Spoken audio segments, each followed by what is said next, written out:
But right now, really what AI is to me is it's really layering all the public information out there on the internet, right? So to your point, there's not really an ability to control the AI agent today. And the best way to control it is by understanding all the data about your brand out there and then how you can control that data.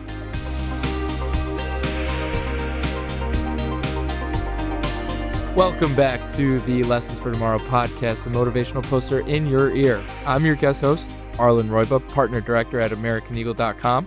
In this episode, we're going to be diving into competing in the era of AI-powered search. To discuss this, I'm joined by Senior Director, North America, Tripp Huber from Yext. Tripp, how you doing, man? Good to see you, Arlind. Thanks for having me on. Thanks for coming by in person. It's great to have you in person for these. I think it adds a little bit more of a personal touch. And, we've been chatting a lot about how AI search has kind of changed and, what's kind of dictating it. So excited to dive in. Agreed. No, it's been pretty interesting to see how much search has changed over the years. And AI is obviously really changing the game from that perspective. So excited to get into some topics with you today on it. Yeah, absolutely. And I think let's just get into it right off the bat. Yeah. AI search, how it's changing. Used to be a lot about SEO when it comes to, Google searches, high performing. But that feels like it's kind of changing a little bit with how AI is scraping sites and really, taking content to sort of propel companies to the top of these search engines. Yeah, absolutely. So, and maybe even to back up a little bit, I think what's really been interesting about the way the search landscape's changed and then how that's flown into AI is, 15 years ago, maybe even 20, I guess, at this point, a lot of us were using Ask Jeeves or Google a little bit or Yahoo or a lot of these other search platforms. And that really consolidated into Google being the one-stop shop it became a verb, right? Everybody started using just Google it. Right. And now as we started to see AI explode, what's been really cool to see is that fragmentation start to happen again from a search perspective. You've obviously got ChatGPT, which came onto the scene explosively a couple of years ago. But you've also got Perplexity. Of course, Google's got their own model with Gemini. And, the way that AI is looking at search is in some ways not very different than traditional search like Google search, but in some ways it is different. And I think what it has really done the most, though, is democratize search even more so than before. I think there was always kind of the, hey, how the heck is Google, ranking me in the top of these blue links, or how are they ranking me at the top of the map pack? Of course, you could always pay to be up at the top through PPC and whatnot. But from an AI perspective, what we've started to see, which I think has been really interesting, at the brand level, there's a lot of, when you look at brands at that higher level, Wikipedia, Reddit, et cetera, tend to be a lot of these sources for the data. If I'm asking, the AI to tell me more about, Nike or what's, or manufacturing shoes or whatever. But what's been really interesting from a local perspective is that we're starting to see websites and listing citations, even sites that you may not even go to anymore, like MapQuest, show up a lot more. And what I mean by that is, if I'm coming here visiting Chicago right now, which is great, and if I'm looking for going to get some steak when I showed up for my flight last night, and I want somewhere that's open, and I search on AI, it's actually pulling back mostly are citations around the local website, the website itself, maybe some listing sources, which are the MapQuests of the world, the Yellow Pages of the world, and then maybe some other smaller sources as well. But what's really interesting is brands are able to control that information more so than they ever, almost have in the past. Like, they're able to control everything on their website. And then with these listing sources, they're able to control a lot of that. They can help feed that data from their brand. Yeah. And I'm glad you brought up brands, because it feels like more than ever, having good, high quality brand visibility is uber important in today's age of AI search, right? You're going to go on ChatGPT, and if you've got great brand visibility, you'll pop up in one of their first results. So talk me through a little bit now of like, how important is that brand visibility? Yeah, absolutely. So, I think there is actually some urgency around being visible from a brand perspective right now. And why it's so important right now is because of memory. So with AI now, for any of us who use it, obviously it's starting to remember every single conversation you've had with it. It understands your preferences. It understands if you've got kids. It knows if your kids have allergies. It knows if you've got an allergy. And so the more that the AI learns about you, the more it's going to personalize those preferences to you. And the more that brands can have their data structured today to get their data in there, the more likely they're going to not only appear now, but also continue to appear in the future. And so kind of going back to what I was talking about before, with websites and a lot of these citations or listing sources being cited from a local context when somebody's searching in AI, we saw that 86% effectively of searches can be controlled from are cited by listings and these local citation sources.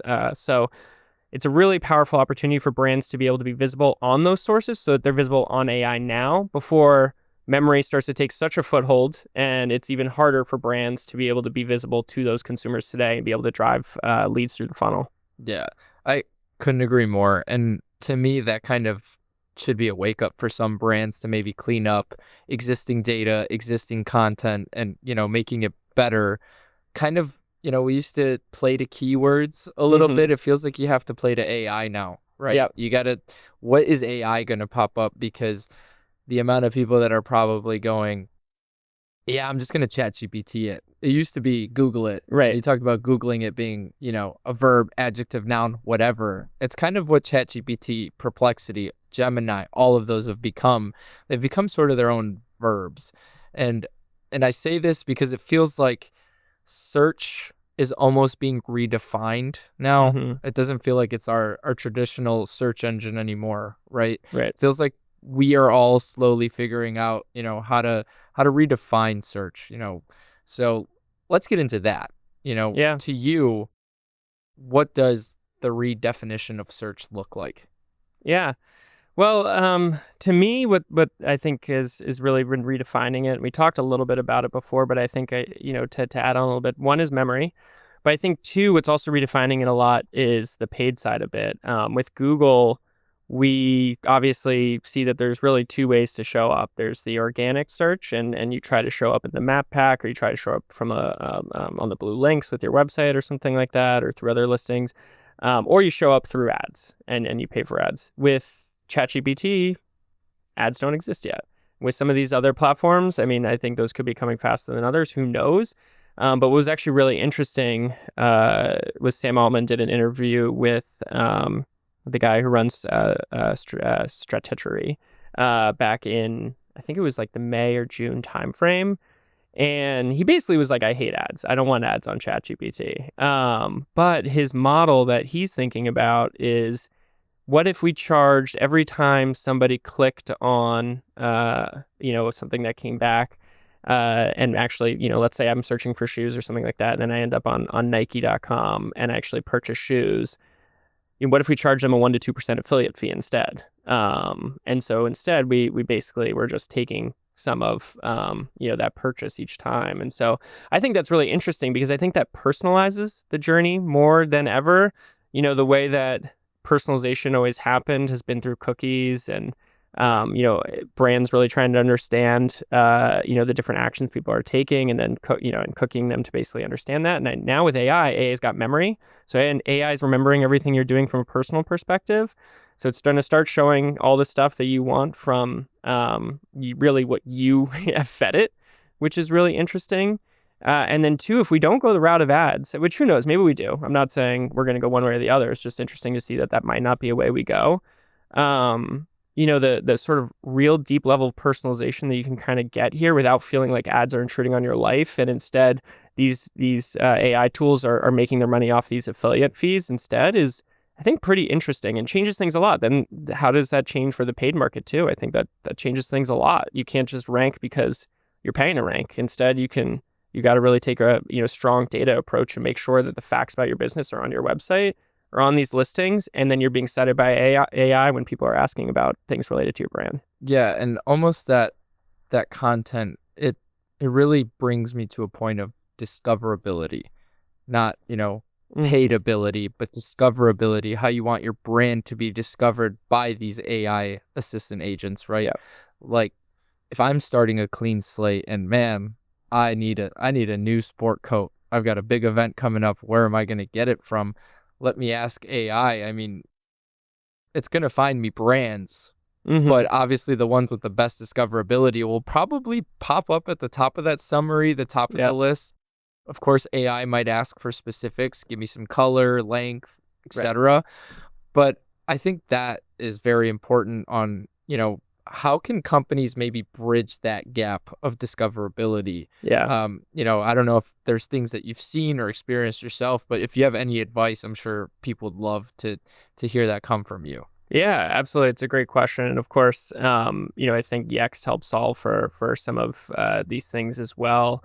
But really, with the way AI is going, it's taking in all this data. I mean, the website itself can really be that resource for a brand of, hey, this is basically my database for AI. And you can formulate strategies like at a local level, for example, to have local pages where you've got all the information about that location. You've got all the different services offered or products offered there. Maybe even living off of that. If I'm a auto parts store, for example, I've got something like category or service or intent pages around different sorts of intents that people are tending to search a lot for, like looking for new batteries for my car or brakes, or windshield wipers or things to that nature, where you can then basically show all the things that you do as a brand to the AI at the end of the day, so that then you're being surfaced there. And I think it's really interesting because we've seen, kind of going back to some of the data that we've seen, for example, click-through rates on Google drop Yep. significantly. We saw it go from 16% to 8% when AI overviews is now present on a search. And to me, where AI is going is a little bit of this no-click world. And so what brands can really do to be ready for that is make your web clean, like you mentioned earlier, Arlind. Like, you got to really clean up your website, make everything there structured and available for AI to be able to scrape that, to pull that in, so that all those answers are then being surfaced appropriately to me or you when we're trying to then find the right sport coat for ourselves. Right. And I love that you mentioned the click through rate, dropping a little bit, because I think some might take it as a sign of worry. But I think one thing that should be looked at there is like, don't panic just yet because that click through is dropping. Look at your conversion rate. Look at Yeah. how many leads you're generating and converting.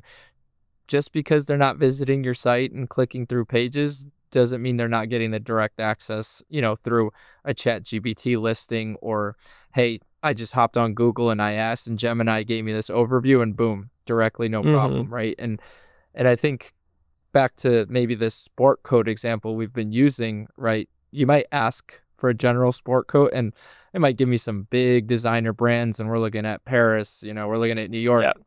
I'm a local guy. I live in Chicago. I'd want maybe some local shops to go buy my sport coat. So I guess that helps me pose this next question to you is, you know, why does that local location visibility matter more than ever, right? Because I'm not traveling to New York to buy a sport coat. I'd like to drive 15 minutes down the road. Yeah. Well, I think what's, to your point around the local aspect, what's really interesting is when me or you are starting to search for products or services or food or something to that extent on an AI tool, or just using Google and AI overviews is coming back. Your location is a big part of that intent.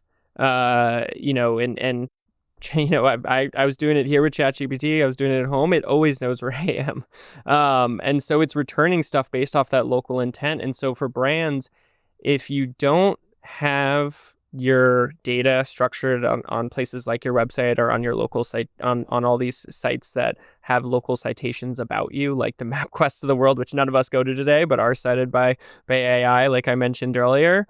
If you don't have that kind of data there, you're going to be invisible to the AI, because at the end of the day, what all AI knows is the data that's available to it. And the data that's available to it is what's on the internet at the end of the day. And so for brands, it's really all about make sure you've got that data out there, not just from the brand level, but also from that local level, to capture all that local intent that's out there, because there's a lot of that local intent out there, so that me or you, if I'm looking for a sport coat, like, of course, maybe I will buy it online. Maybe there's a great way to do that, but I might want to even go to the store and try it on and make sure it fits correctly before I purchase the right thing. And having that all clearly laid out on the website from a local perspective means that I'm visible and people will actually come into the store and be able to get themselves sized up to buy that sport coat. Definitely. And being more visible obviously leads to more eyes, more visits. And I think a very underrated aspect of this that some people might be looking at is how their reviews on their stores, on their sites, on their product could potentially affect how they perform within an AI search, right? Like I could get very hyper specific and I could say stores with a 4.5-star rating or above that will sell me a sport coat near Chicago, Illinois. Right. Like there is a hyper specific aspect to it. And I think, tell me if you disagree, but ratings could be more important than ever nowadays. Yeah, absolutely. And it's a great point. I didn't even touch on that earlier, is that not only having that local data about yourself out there on your website or on these citations, but also having people review you in a positive way really helps AI tools rank you well too, because at the end of the day, you want AI actually has a voice, unlike traditional search. What I mean by that, it's got an opinion. It's got there's a sentiment that AI can basically put out there based off the tone that it gives back in its responses.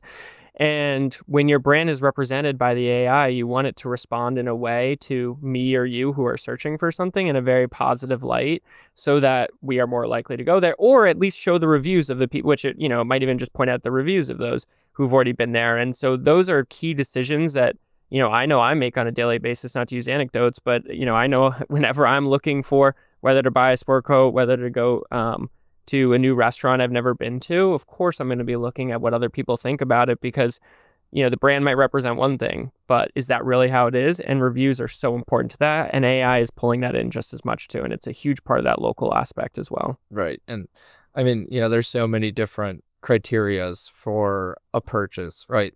It's got to be nearby. It's got to have good reviews. It's got to have it in stock. Like the list could go on and on. Yeah, but exactly. I think something that could kind of help transition this conversation a little bit is, we as people have our own criteria for a purchase, but these AI agents are all different in a sense, right? They also have their own criterias. So, don't know if you have experience in this or not, but how are some of these AI engines or agents prioritizing certain criterias or sources over the other? Yeah, it's a great question. We actually did do a study on this as well, where we were able to see not only, and this actually is in that similar study where we saw 86% of local effectively query types where returning citations of local websites or the website, or local citations or listing sites themselves. Within that, we also saw that different models prioritized the website more, prioritized listings or citations like MapQuest, Yellow Pages more, and some others prioritized even some of the reviews or social aspects even more, which was really interesting. And so, I think for brands, and they weren't huge differences. I don't have it up exactly right in front of me, but it was 5% difference, 10% between, one prioritizing, one of those sources over another. But I think at the end of the day, it still gets back to the same message of, for a brand, it's like, hey, you got to make sure that you've got this data in a really solid position on the website, on these citations. You got your reviews in a great position. You've got your socials all linked up correctly too. Because if you're not doing that, I mean, models are changing overnight. Me and you are having this conversation right now on November 11th. Well, guess what? In 5 days, ChatGPT could drop a new model on us that we don't even know about, and it could return results differently. And so brands can only control what they can control, and what we're seeing out there, these are really important aspects, is really the data aspect and making sure that that's out there appropriately. Yeah, and I think it's kind of given you extra to think about with your data, right? You got to think about multiple models here and the visibility into multiple models. Like, you can't just prioritize one aspect and get away with it anymore. Yeah, absolutely. These AI agents, they will find you for better or for worse. There's the whole AI is going to take over our lives. I don't think we're there yet, but they will find your content and rank you appropriately how they feel. You said they're opinionated. Yeah, so absolutely. Like you and I, based on millions of people searching one thing and then myself making that search, it will have a formulated opinion, and it could be good, could be bad. Who knows, right? Yeah, exactly. And maybe just to jump in there too. And, I think one of the things that we've at least seen help our customers a lot is we've got a tool called Scout. You've seen, a few times. And I think it's really useful because what we're trying to do is expose to brands like, hey, this is how you're showing up in these different models. And as new models come out or as different models change, we're always trying to surface that there. And so with tools like Scout, I think brands are able to really understand a little bit more of the black box of AI. What's going on in AI? Okay, here's what's going on. Here's what you need to do to change things. And a lot of the things that I cited today came from a lot of studies that we did through some of the technology we have like Scout. Yeah, that's excellent. And just seeing that data is great. But everybody knows when you're presented with data, you have to do something with it. You can't just let it sit there, right? Yep. You need actionable steps, right? So when it comes to actioning on this data, just hit me quick. What are the metrics that really matter when it comes to this data? Yeah, absolutely. Well, when it comes to actioning on this, we see from a local perspective like four main buckets: this listing citations bucket, this website bucket, the reputation reviews bucket, and then the social bucket. And within those four, there's lots of different actions that can be taken depending on kind of the state that the brand's in. Some of it might be you need to have local pages, these intent pages. You might need to have things like actually managing all these citations, all these listings websites. You actually might need to have a review strategy. You'd be surprised how many brands don't respond to reviews and just let them kind of simmer out there. And I think, for some people that creates a experience where then they maybe have lower stars than other brands. And then somewhere on the social side, some brands prioritize different aspects of social than others. And so I think those are all different actions that can be taken. And in terms of monitoring it, I mean, those are a lot of the different key categories that we monitor. But of course, at a high level, you can look at, AI brand visibility. You can look at AI sentiment, how AI might rank things when somebody's asking for a list of different places to get some sort of product or service at, just like you would, get a list from Google when you're searching traditionally on Google. So there's ways to measure it at that high level. But I think those four main buckets that I outlined are really where a lot of that action can take place. Yeah, and that is a lot, and it feels like that's a multi-person job, right? Just making sure, somebody's responding to reviews, the content is correct. The list goes on. But I mean, I think it's important to decide on, who's kind of owning that AI visibility within an organization. Right? Is it, a person or two plus the help of a couple tools? Yeah. Is it automated tools on their own that you kind of leave a canned message for and they respond to reviews on their own? Might not always be great, but I think there's an important aspect within an organization, within a brand, that you kind of figure out that ownership of how are we going to become visible on AI. Yeah. And once that's decided, I think you can go crazy with cleaning your data and making it perfect and having other priorities elsewhere. But I think getting there is very, very important in my opinion. Totally agreed. And obviously, I think a lot of brands have a pretty big digital marketing arms and work with agencies like yourselves who really focus on this digital marketing area. And I think that's the perfect place for this kind of optimization and ownership to take place. Within that, we talked about earlier, obviously there is no kind of ad strategy that can take place yet on a ChatGPT or whatnot, and whether it happens or not is still TBD. And so I think it's a great opportunity for these digital marketing teams, and of course maybe it could fall into the SEO team. Is potentially a great area to really optimize the strategy there from that organic perspective for brands to make sure that they're successful. The other thing I'll call out too when it comes to ownership is, I don't think paid gets to necessarily take a break because that doesn't exist on ChatGPT or something like that. I mean, we've seen just the explosion of users that utilize a tool like ChatGPT. I don't think any tech product launch has had as many active users as ChatGPT has in such a short amount of time. Even TikTok, even YouTube, all these other launches in the past, I don't think quite got it there as quickly as ChatGPT has. And I think what's really cool is, there's a really big opportunity for both the paid side of the marketing, digital marketing side, and the organic side, the sort of SEO space of digital marketing, to work together a little bit more to create a more cohesive strategy. Okay, hey, we're going to maybe up our paid spend in areas we're not ranking so well on Google.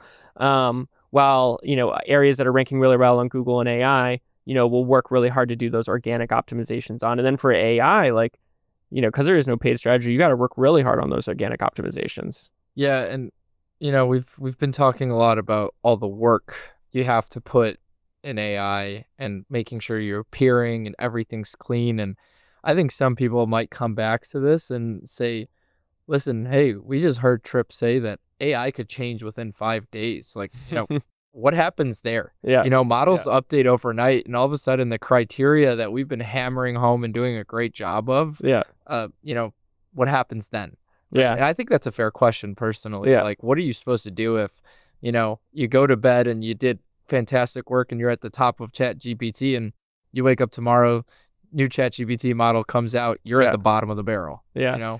Well, that could always happen, but I think our chief data officer always says this well, this Christian Ward, he's, been in the space for a long time, and he really says your AI strategy is your data strategy at the end of the day. And I really believe that. I think, AI at the end of the day is using really just all the data available to it on the internet to form the way that it's approaching things. Now, these models that are going to be newer and newer are probably going to just be, in my opinion, are probably just going to be even more, even better at really hyper personalizing the way that me or you interact with them, and the results that they turn back. So I think for brands, those models, of course, there could be a seismic change, who knows? But if they've got their structured data out there in a way that is consistent across the internet, whether that's on their first party website, whether that's on these listing sources, they've got a strong review strategy, it's going to be hard for them to drop down the rankings too much because, they've created so much brand equity and so much visibility for their brand across the web.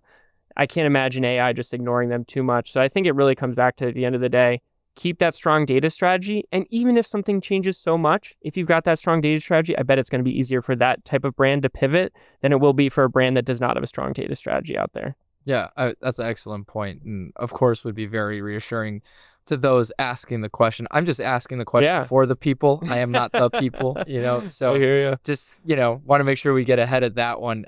And I think one thing that's super important is with this kind of strategy and always trying to polish and trying to make sure at the top of the game, you don't want to come off as inauthentic, right? Mm-hmm. The last thing you want, you want new business, but the last thing you want is your existing business to kind of look at you and be like, what the heck is going on over here? Like, this isn't the brand I recognize anymore. Yeah. So I think there's a balance there, right? Of clean data, good data strategy, constantly polishing work, but maybe not going overboard. Yes, of course. No, as a brand at the end of the day, I think, you really need to focus on what you can control and the data that is, there about your brand. I certainly would not encourage brands to be putting out information on their website or anywhere else that's not really true to what they are. I think people like me and you can see that. I think AI is smart enough to start seeing through that too. So,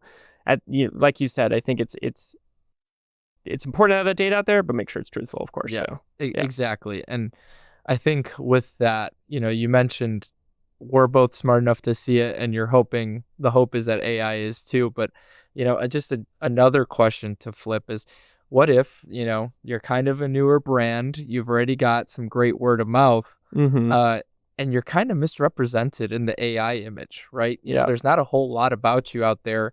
It's great. The people that have, either purchased or been around know it's great, but AI has no idea who you are, what you are quite yet. How do you kind of help mitigate almost a misrepresentation because you might be such a new brand?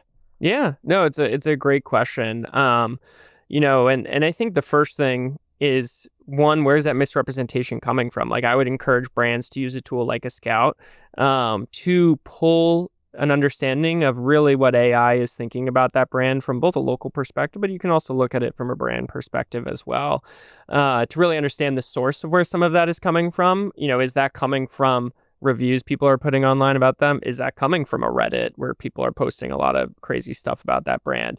Is that coming from their website where there's some stuff there? I think understanding the source of that misconception is probably the first thing I would do, is that diagnosis before moving into some sort of action. I think it's hard to say what that action could be, but I would probably be able to figure out that action based off the diagnosis. Maybe that's implementing a review strategy because, you think your brand's getting misconstrued, but actually you got a lot of weird reviews out there about things. Or maybe, there's something happening that you're unaware of that people are commenting on in forums on the web somewhere or something like that. Or maybe your website's misrepresenting you and you didn't even realize some random page, that's hanging off some corner of the website that's there. So I would encourage some sort of diagnosis first and using some sort of tool like a Scout to understand that, and then take those actions like correcting the website, like correcting the listing, like correcting something that's out there. Because AI is just going to be pulling the data on the internet. So there's something on the internet that you got to diagnose.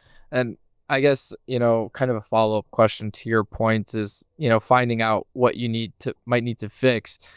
Do you think, companies or brands should have a right to correct it within the agents themselves, or should you just let it happen organically, right? Yeah. Fix what you can fix, let it happen organically. And, if what is true is going to be true, it'll happen.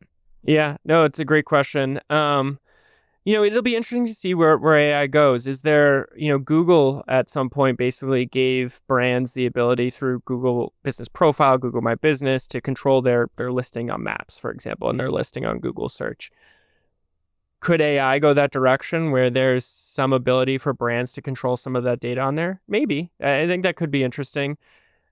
But right now, really what AI is to me is it's really layering all the public information out there on the internet, right? So to your point, there's not really an ability to control the AI agent today. And the best way to control it is by understanding all the data about your brand out there and then how you can control that data. There's going to be some data you can control more, the website, these listing citations. There's going to be some data you really can't control, the Reddits of the world, the Wikipedias, these types of forums. And so, you're going to have a strategy probably for all those different places. But, it'll be interesting to see where AI goes. Maybe they do give brands some more control in the future. Yeah. And it's kind of like a future thought, right?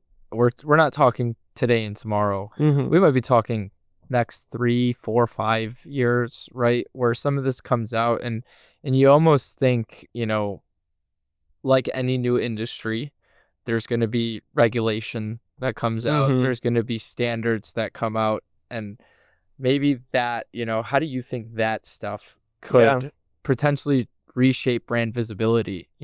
Certain regulations come out. All your data that's existing today has to be changed tomorrow. Yeah. Right. Yeah. So I think let's kind of talk through maybe, what those next 3 to 5 years could look like. Again, we're not fortune tellers. We don't have a crystal ball, but, everyone's entitled to their own opinion. Yeah. So.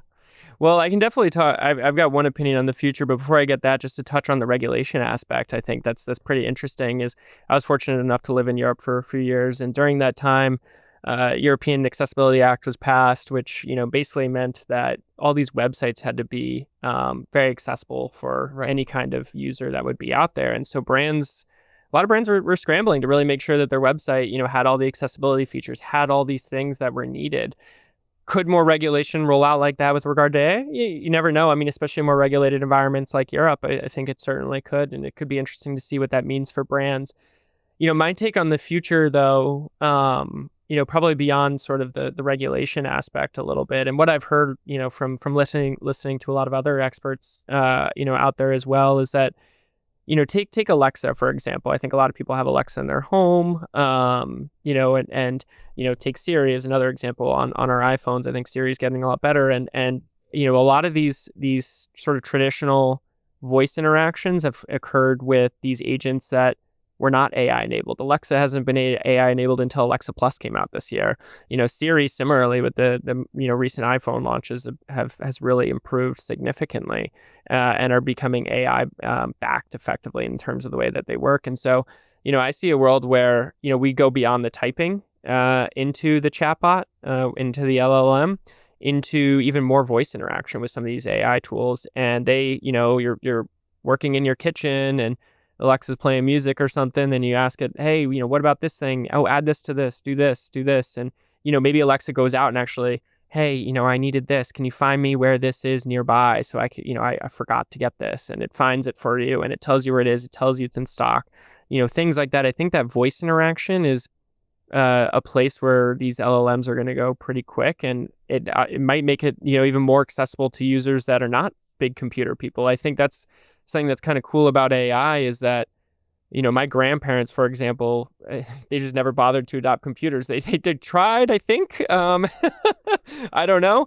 but they really struggled to adopt it. I think there is somewhat of a learning curve if you're older and you never grew up with computers to really get there. And I think with AI, what's really cool, especially if you can get into the voice world, if you had Alexa sitting around the room, taking in feedback from you throughout the day, learning more, getting that memory going all about you, it can start sending the AI agents out there to purchase stuff or to find stuff for you when you let it, and you don't have to learn all the buttons to click on, through the LLMs online or through just the internet in general that we've had. So I think it's going to be interesting to see. That's kind of my point of view on the direction it might go. I think there's going to be more voice interaction. I think it's going to open up more accessibility for generations that may not be as tech literate with computers and whatnot. So I think there's a lot of, and I think that's why you see OpenAI, for example, investing up trillions at this point into chips, into data centers, into electricity generation in order to power these data centers, because I think they see that there's going to be this explosion of usage beyond even what we've used search for today, which I think is pretty interesting. Yeah, and I like that you mentioned, the Alexas of the world, right, could go ahead and just order you something just by the sole fact of you saying, I need blank. Yeah. And it goes ahead and orders. I mean, maybe the regulation there is make sure that, children from ages 5 to 10 Yeah, exactly, who say they might need a lot of things don't actually need them, and it doesn't take it as an actual order. My 4-year-old already says, hey Dad, can you buy that on the internet? So yeah, I would hope he couldn't buy something on our Alexa yet. For your sake, Tripp, and your bank account's sake, I hope Alexa's not ordering random things for you based off of can you buy.